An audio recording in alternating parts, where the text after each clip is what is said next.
as I possibly can today.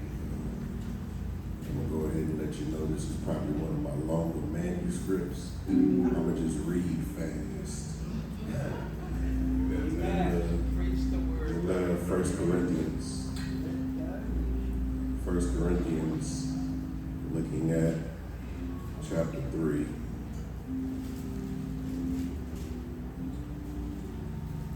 First Corinthians chapter 3, beginning at verse 5, ending at verse 9. The Word of God reads, "What, after all, is Apollos? And what is Paul? Only servants through whom you came to believe, as the Lord has assigned to each his task. I planted the seed, Apollos watered it, but God has been making it grow. So neither the one who plants nor the one who waters is anything, but only God who makes things grow. The one who plants and the one who waters have one purpose. And they will each be rewarded according to their own labor. For we are co-workers in God's service. You are God's field, God's building. I want you to point to yourself and say this and repeat after me. It ain't about me. Let's try that one more time. It ain't about me. Make it see.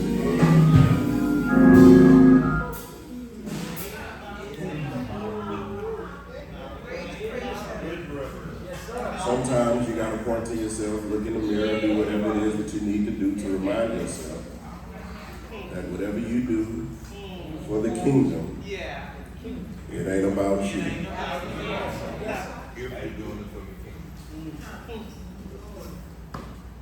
You know, there's something fascinating about watching a great orchestra perform.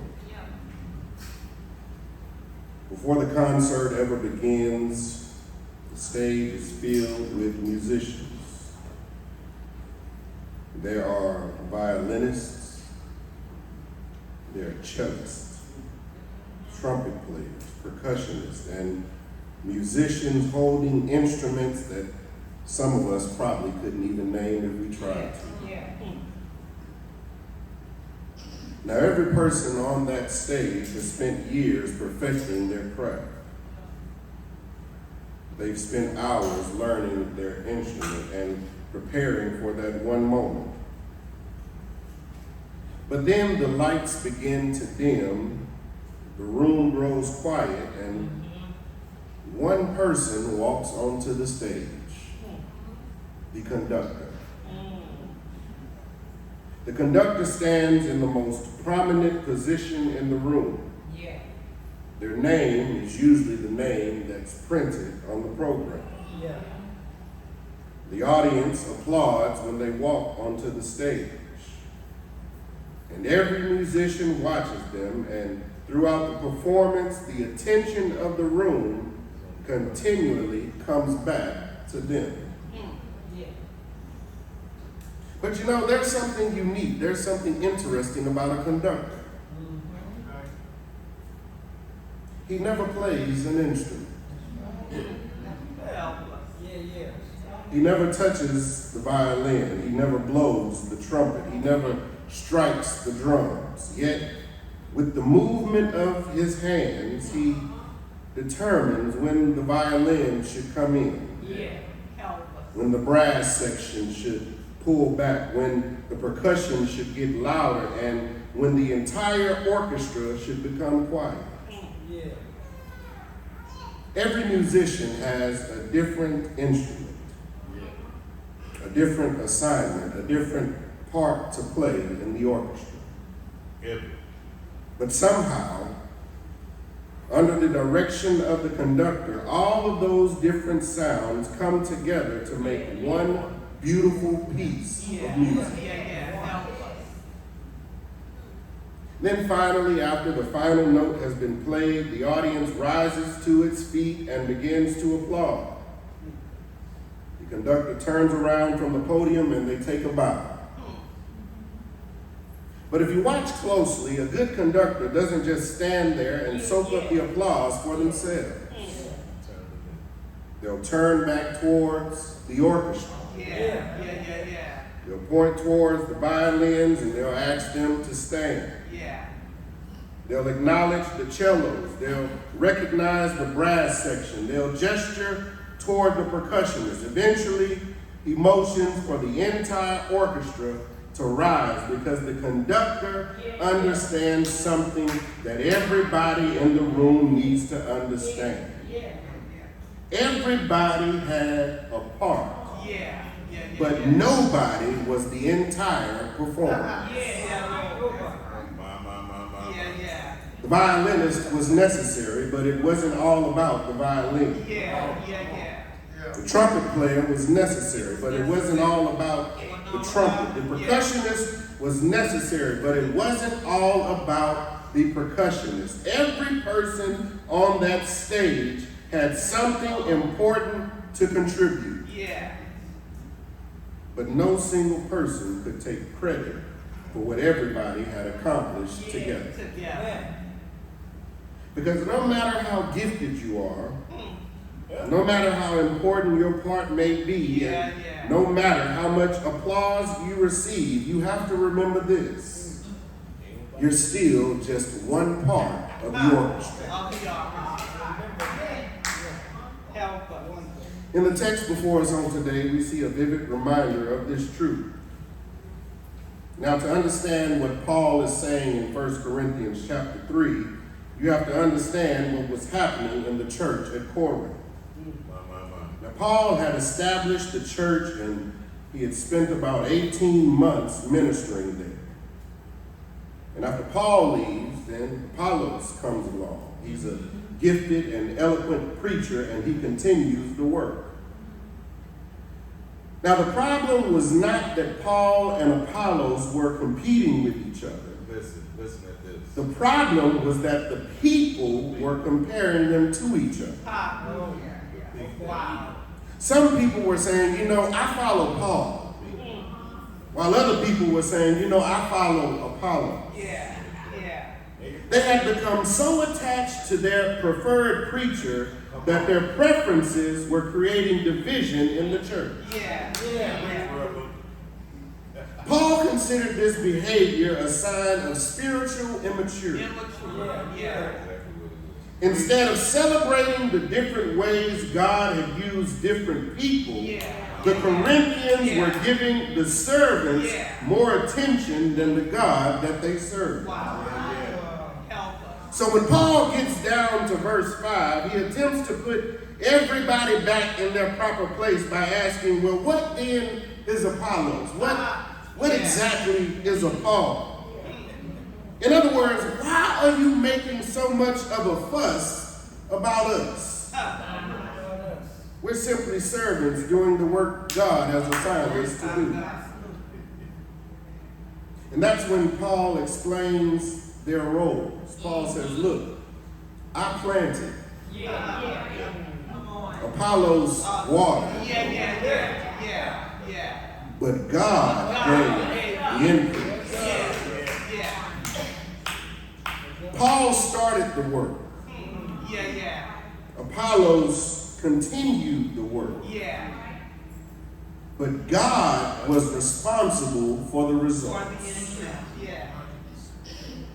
Now here's the catch. Neither Paul nor Apollos is insignificant.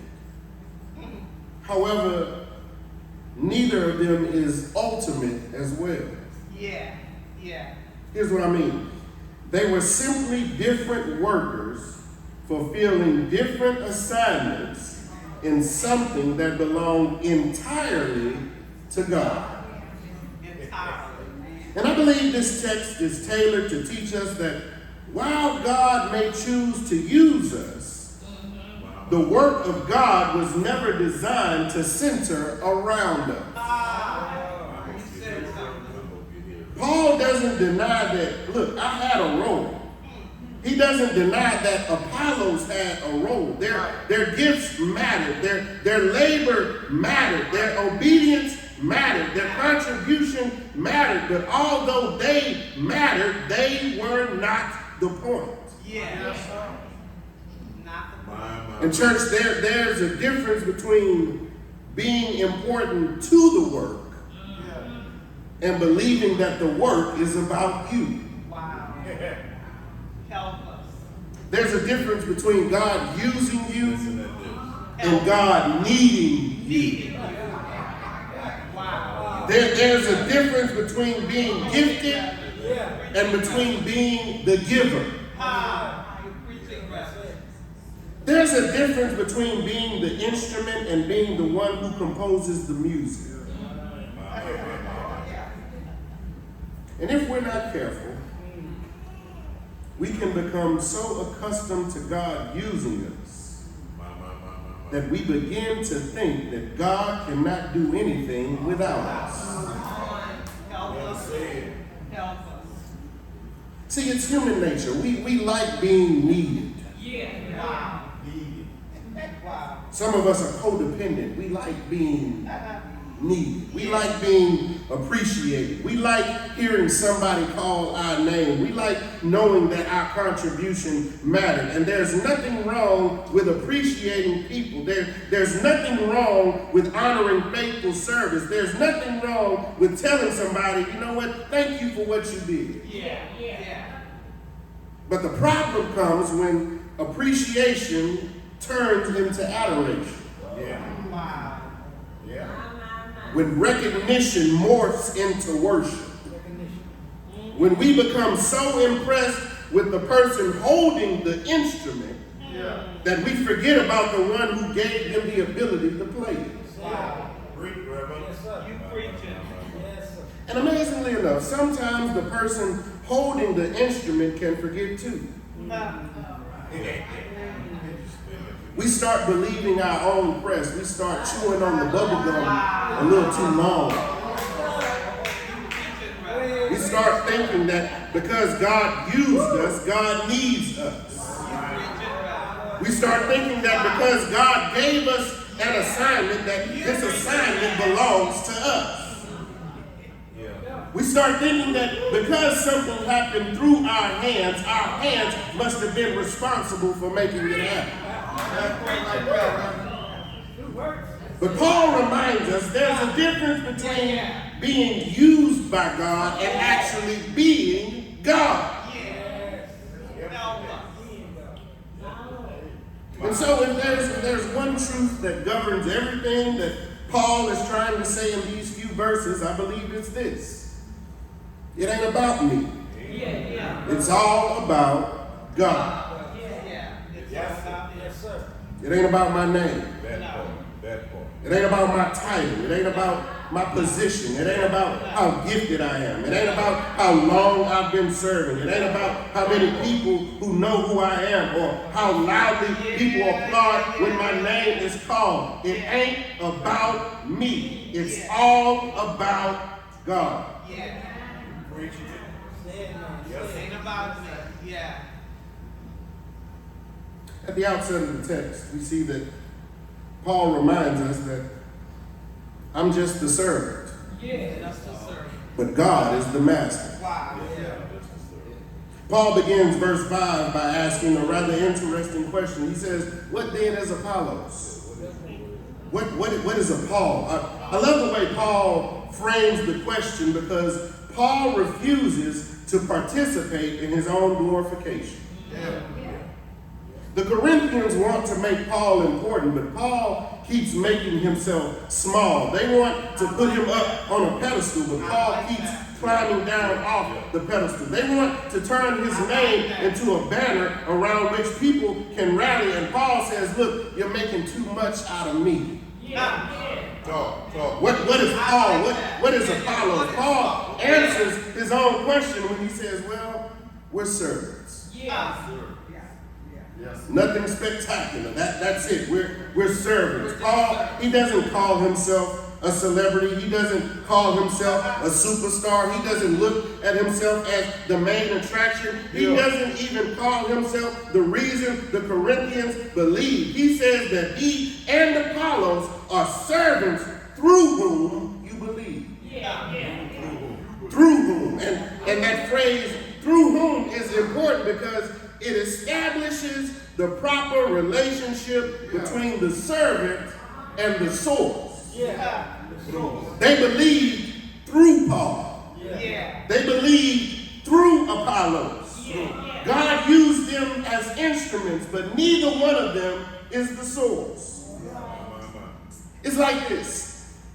When you turn on your water at home, water may come through the faucet, but nobody believes that the faucet created water.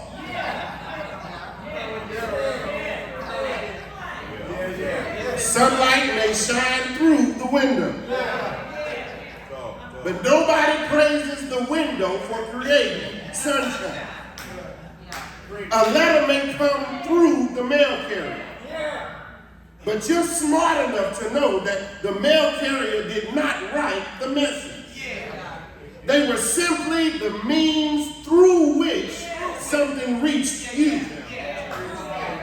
And Paul reminds them, look, that's us. God used us. God worked through us. God spoke through us. But don't confuse the vessel with the source. Whenever God uses you, you ought to thank God that he chose you as a vessel. But you ought never become confused and start believing that you are the source. Paul says, look, we are servants. The Greek word Paul uses is the same word where we get the word deacon, diakonos. It carries the idea of one who serves, one who ministers, one who performs work on behalf of another. And perhaps the most important thing about a servant is that a servant does not work for themselves. A servant has a master. A servant does not determine the mission. A servant does not set an agenda. A servant doesn't wake up and decide to change the assignment because somebody else's assignment looks more interesting. No, the servant receives their assignment from the master. And that's exactly what Paul says at the end of verse 5. He says, look, they're servants as the Lord has assigned to each. Paul had an assignment. Apollos had an assignment. But neither one of them gave that assignment to themselves. The Lord assigned it. And somebody needs to hear that, because one of the quickest ways to become frustrated with your own life is to spend all of your time looking at other folks' assignments.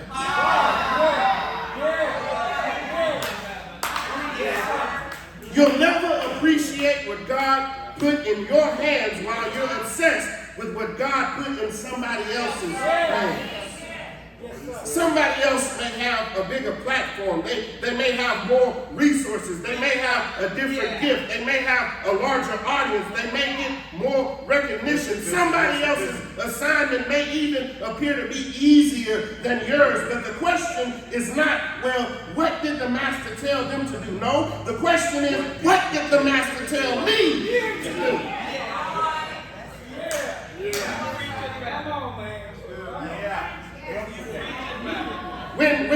When you understand that you're a servant, you stop measuring your faithfulness by somebody else's assignment. Listen, Paul didn't have to be Apollos, and Apollos didn't have to be Paul. Paul simply had to be faithful to the assignment that God gave Paul, and Apollos had to be faithful to the assignment that God gave Apollos. You know, maybe that's a word for somebody who has been comparing yourself to everybody around you. You keep looking at somebody else's marriage. You keep looking at somebody else's career. You keep looking at somebody else's ministry. You keep looking at other folks' children. You keep looking at somebody else's house. You keep looking at somebody else's opportunity. You keep looking at somebody else's gift. You keep looking at somebody else's season. And comparison has robbed you of the joy of your own assignment. But you've got to remind yourself, I'm just a servant. God is the master. That's all. And if the master told me to do this, then this is enough. If the master assigned me to this place, then I can be faithful in this place. If the master gave me this gift, then I can use this gift. If the master opened this door, I don't have to be jealous of the door that he opened for somebody else. I'm just going to walk through my door, because servants don't compete over assignments. Servants obey the master. Yeah. Wow. That's where the Corinthians have gotten themselves in trouble. They're comparing servants when they should have been worshiping the master. Wow. One group said, Paul is my man. That's my preacher. Yeah. And another group said, Apollos, I like the way he preached.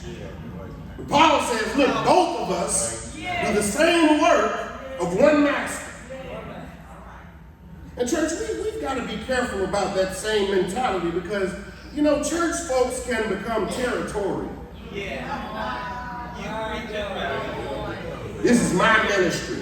It's my choir. Yeah. It's my auxiliary. This is my program. This is my position. This is my church. But if we are servants, then none of it belongs to us. The choir belongs to God. The ministry belongs to God. The pulpit belongs to God. The people belong to God. The resources belong to God. Even the gift that allows you to serve came from God. Wow. So how can I brag about something that God gave me? Yeah. How can I act superior because of a gift that I didn't give myself and I didn't earn it? How can I look down on somebody because my assignment looks different from theirs when the same master handed out both assignments?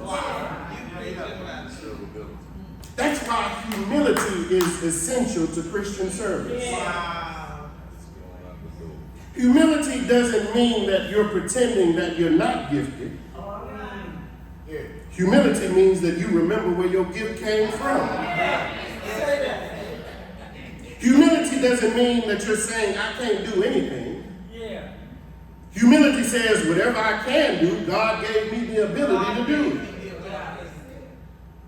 If you can preach, then that means that God's grace gave you a voice. If you can sing, then that means that God's grace gave you a tune. If you can lead, then that means that God's grace gave you influence. If you can teach, then that means that God's grace gave you understanding. If you can organize, then that means that God's grace gave you a mind. If you can serve, then that means that God's grace gave you strength. And when you understand that, you stop saying, look at what I do. And you start saying, look what God has allowed me to do.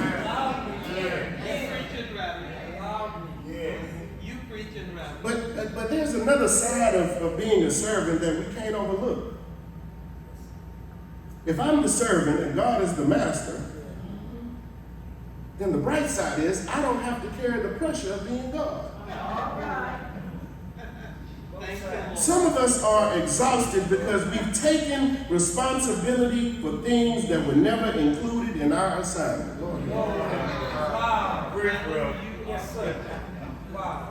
It's going to break some of your hearts. You can serve people, but you can't save people. You can love them, but you can't control them. You can advise them, but you can't make them listen. You can preach the truth, but you can't make somebody receive it. You can lead faithfully, but you can't force everybody to follow. At some point, you have to know where your assignment ends and where God's sovereignty begins. You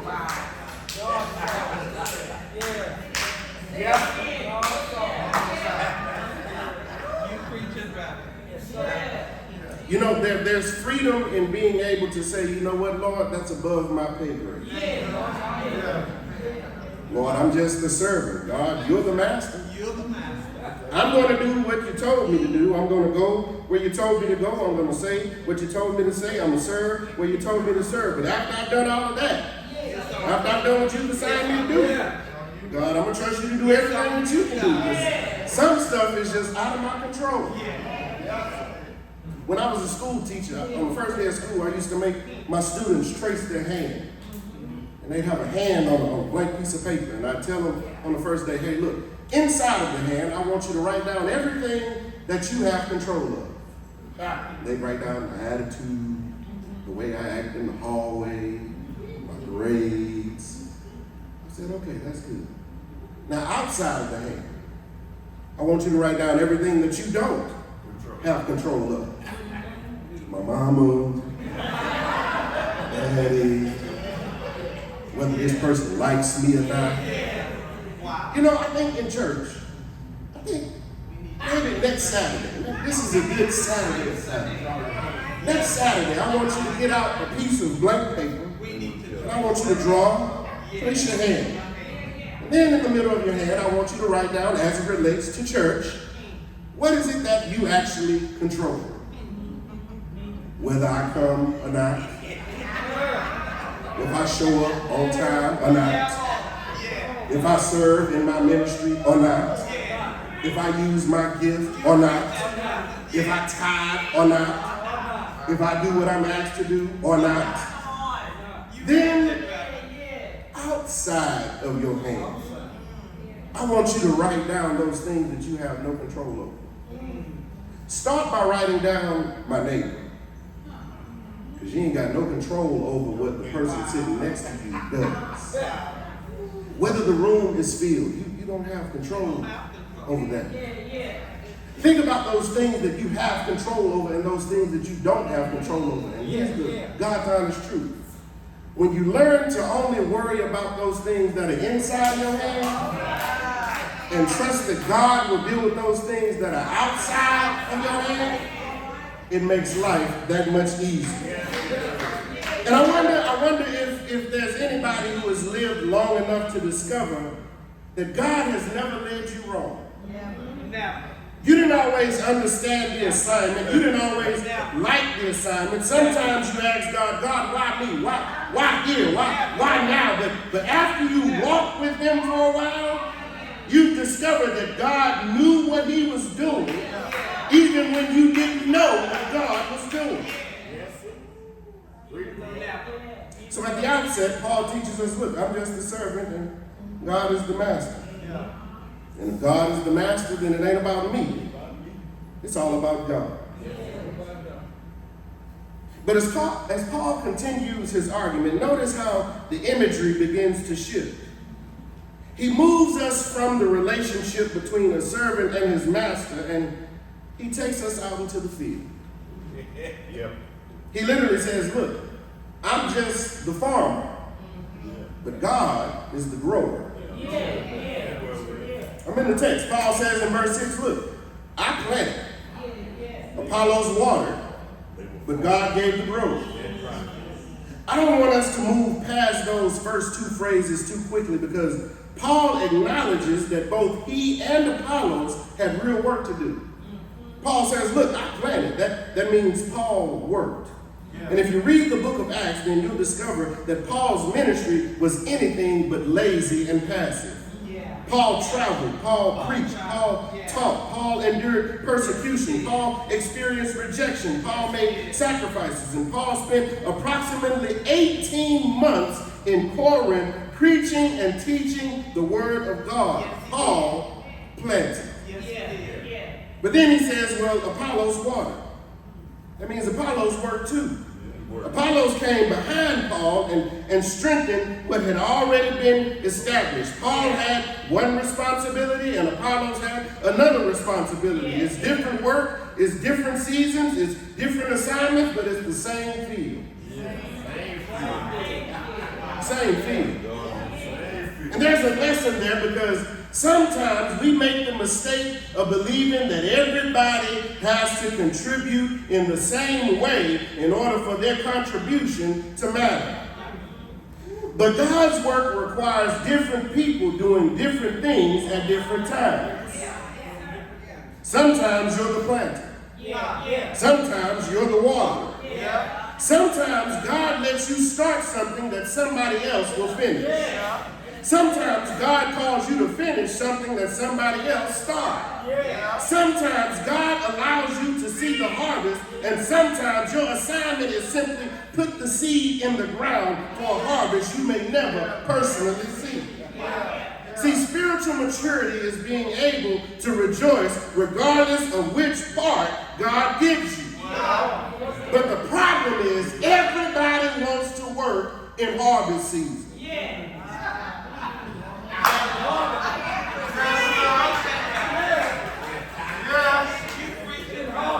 Everybody likes taking a selfie when the crops come in. Everybody likes celebrating when the work succeeds. But somebody had to put the seed in the dirt before there was anything for us to celebrate. And the truth of the matter is, planting is not glamorous. It's not. It's not fun. If you've ever tried to grow anything, the most boring part of trying to grow something is putting the seed in the ground. The next day you come and see, did it sprout? You don't see nothing yet. Pour a little bit more water, you come back, did it sprout? It's boring. It's not fun. When you plant a seed, it disappears. It does. You put something valuable into the ground and you cover it with dirt. And for a while, it looks like nothing is happening. I wonder how many people have become discouraged because you've been planting, but you haven't seen anything yet. You've been praying, you've been serving, you've been giving, you've been teaching, you've been trying, you've been loving, and you've been sowing good seed into your children. You've been sowing good seed into your family. You've been sowing good seed into this ministry, but you keep looking at the ground asking, God, when is something going to come out? Y'all listening? But farmers understand something that impatient people don't. Just because you can't see anything happening above the ground doesn't mean that nothing is happening below the ground. Roots develop before fruit appears. And sometimes God does his deepest work in places that you cannot see. That child that you keep praying for, they may not look different yet, but keep planting. That person you keep encouraging, they may not have responded yet, but keep planting. That ministry may not have become what you envisioned yet, but keep planting. That dream may still look buried, but baby, keep planting because your responsibility is not to make it grow. Your responsibility is to faithfully plant what God put in your hands.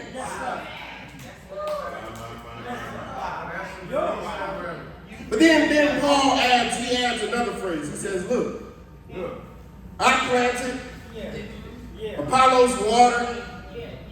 He said, but God gave the growth. That little word, but, it changes the entire perspective of the passage because there are some things human hands can do.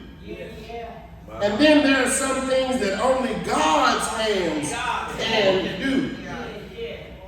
Stay with me. The farmer can plant the seed. The farmer can water the seed. The farmer can cultivate the soil. But the farmer cannot reach inside the seed and command life to come out of it. The farmer can't stand over the ground and order the seed to grow.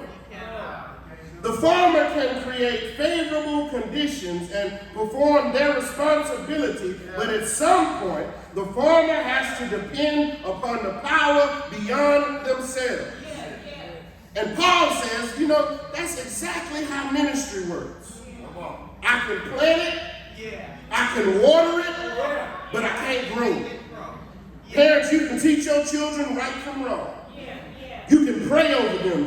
You can bring them to church. You can model integrity. You can give them wisdom. You can love on them. But eventually, you have to say, look, God, I've planted. Look, God, I've watered. But now I need you to make it grow. Preachers, we can study, we can prepare, we can preach, we can explain the text, we can preach until our clothes are wet, we can hoop until the musician gets tired, but we can't change the human heart. Only God can do that. Teachers can plant, parents can plant, leaders can plant, mentors can plant, friends can plant, but there are only some things that God can produce. Sidebar. Haven't had one of these in a while. Sidebar. Be careful when God starts using you.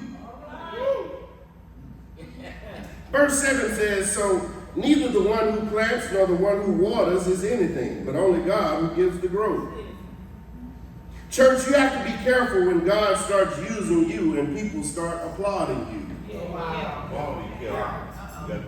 Applause can make you forget who gave you the assignment. It can make you forget who gave you the gift. It can make you forget who opened the door. It can make you forget who actually gave you the increase. The danger is not simply that people will put you on a pedestal. The great danger is that after a while, you start believing that you belong there. Some people can handle obscurity better than they can handle success. When nobody knows your name, you somehow manage to pray, but when nobody is calling you, you stay humble. When nobody is applauding you, you know that you need God. But sometimes the real test of your character comes when your name starts getting known. When your ministry starts growing, when the opportunities start coming, and when people start telling you how gifted you are, when people start saying, I don't know what we would do without you, that's when you had better remind yourself that, they probably do whatever God has led them to do, even if you weren't there in the first place. God was God before you got there. God is God while you're still there, and God will still be God when you're gone. So be careful that the blessing God gave you doesn't make you forget the God who blessed you with it. Be careful that the platform doesn't make you forget about who actually built the platform. Be careful that the gift doesn't make you forget the giver who gave the gift. Be careful that the harvest doesn't make you forget who made it grow. Paul could have taken credit. Paul could have said, look, I started this church. He could have said, look, these are my people. But Paul says, neither the one who plants nor the one who waters is anything, but only God who gives the growth. In other words, don't give me credit for something I didn't have the power to produce. I planted, Apollos watered, but God made it grow. And if God made it grow, then God deserves the glory. Now let me get back to the text. I'm sorry. Paul is not saying that the planter is worthless or that the waterer is unnecessary. He's already acknowledged that both of them have assignments. His point is that the planter and the waterer are insignificant in comparison to the God who actually creates life. That's it. The planter matters. The waterer matters, but God matters the most. And then Paul presses the point even further in verse 8 because there's another truth embedded in his text. Sidebar. Another sidebar. Different assignment does not mean lesser assignment. Verse 8 says, the one who plants and the one who waters are one. One. Try that again. The one who plants and the one who waters are one. One. Let me park that right there just for a minute, because everybody doesn't have to do what you do in order to be doing something important. Listen. Paul planted, Apollos watered, they had different assignments, but Paul says they're one. Neither one needed to diminish the other in order to validate their own contribution.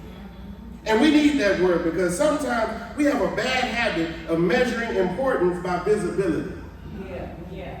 We think that the person we see is more important than the person we don't see. We think that the microphone determines significance and the platform determines value. But the person on the platform needs the person behind the scenes. The preacher may get up and preach the sermon, but somebody had to open the church. Somebody had to turn on the lights. Somebody had to make sure that the sound system worked. Somebody had to greet the visitors. Somebody had to teach the children. Somebody had to clean the bathroom. Somebody has to count the offering. Somebody had to pray before anybody else arrived. Somebody did something you may never know about that helped make everything possible. Different assignment does not mean lesser assignment. Look back at the orchestra. The trumpet doesn't become more important simply because it's louder than the violin. The percussion section doesn't become more important because you can feel the drums. The violin doesn't become more important because it carries the melody. Every instrument has its place in the score. And if everybody faithfully plays their part, the music comes together. So stop looking down on somebody because their assignment don't look like yours. Stop thinking your gift is more important because more people can see it. Stop assuming that because nobody called their name, their contribution didn't matter. God sees every seed that gets planted, every cup of water poured, every prayer prayed, every sacrifice made, and every person who serves when nobody is watching. And verse 8 says that each one will receive his wages according to his labor. In other words, God keeps better records than people do. People may forget what you did, but the Lord remembers. People overlook your contribution, but the Lord remembers. People may give someone else the credit, but the Lord remembers. So you don't have to fight to be recognized. You don't have to force somebody to call your name. You don't have to remind everybody of what you did. If God saw it, that's enough.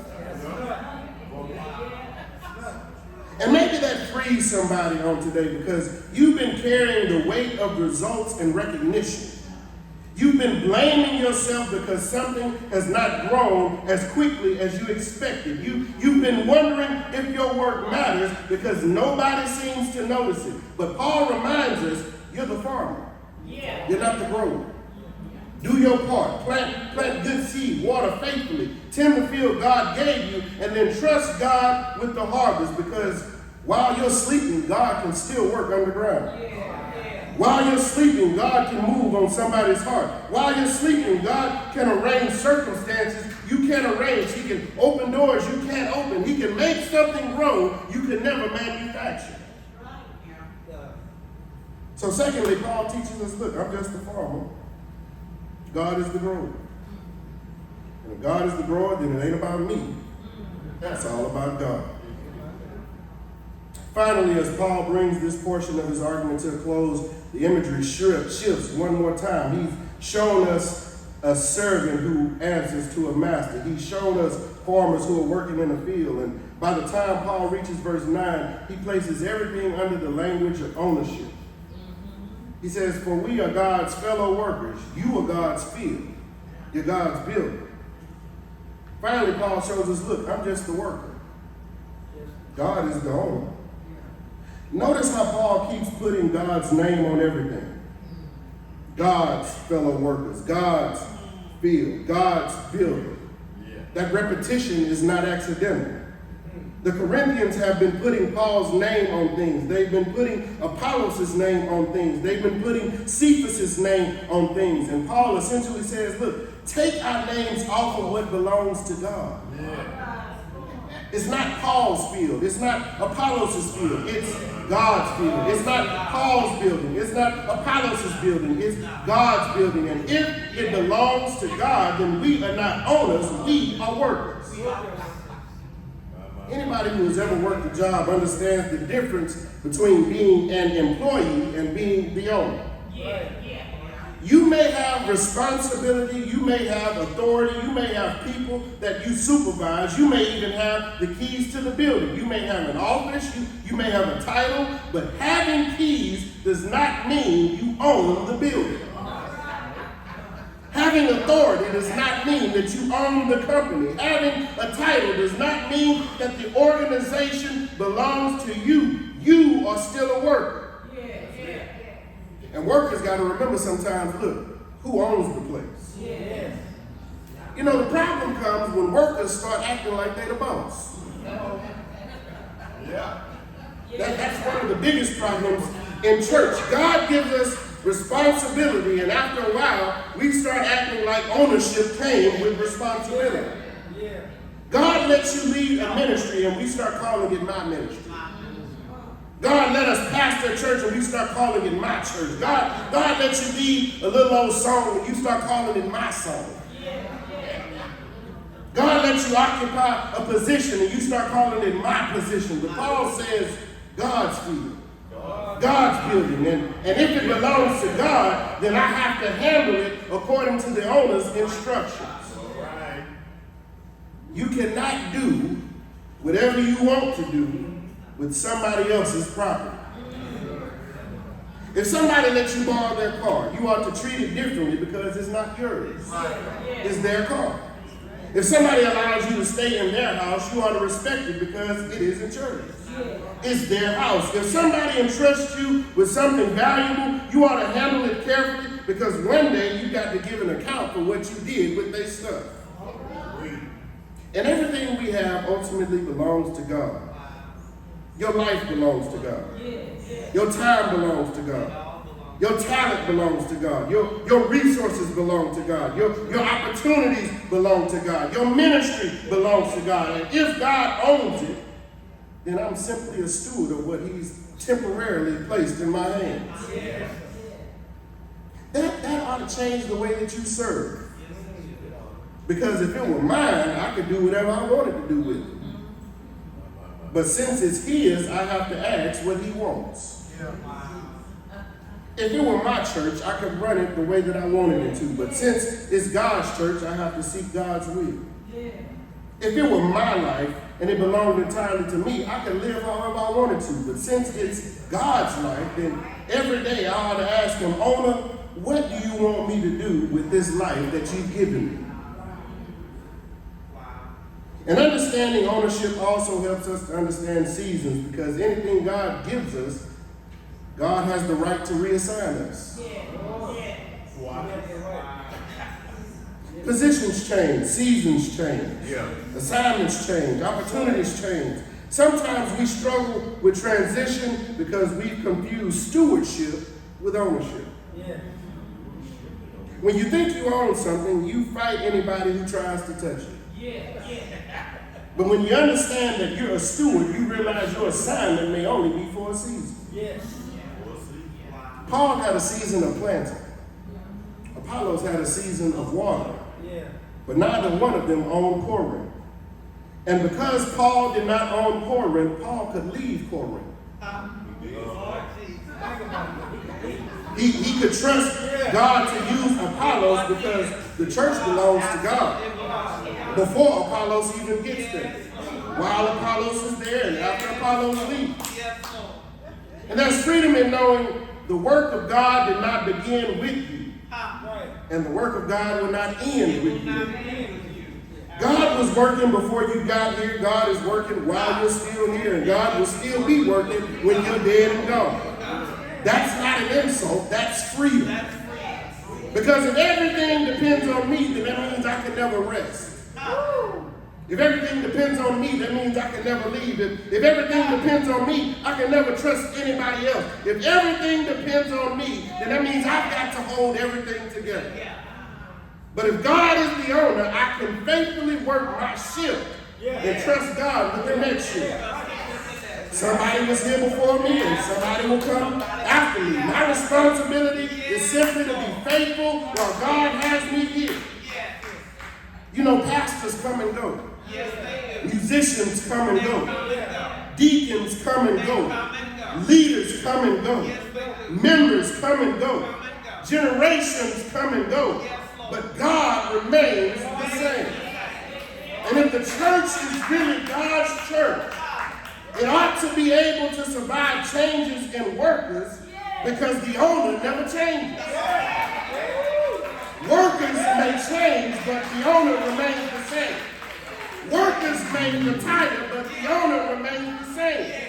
Workers may move to another place, but the owner remains the same. Workers may die, but the owner remains the same. And because God is the owner, I can serve without needing control. I can work without needing to own anything. I can lead without needing to possess. I can give my best without believing that I am the best. There's another side of ownership that ought to encourage us. If God owns the field, he's responsible for the field.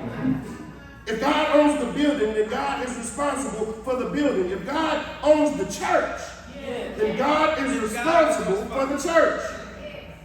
That don't mean workers can become lazy. Workers still have work to do.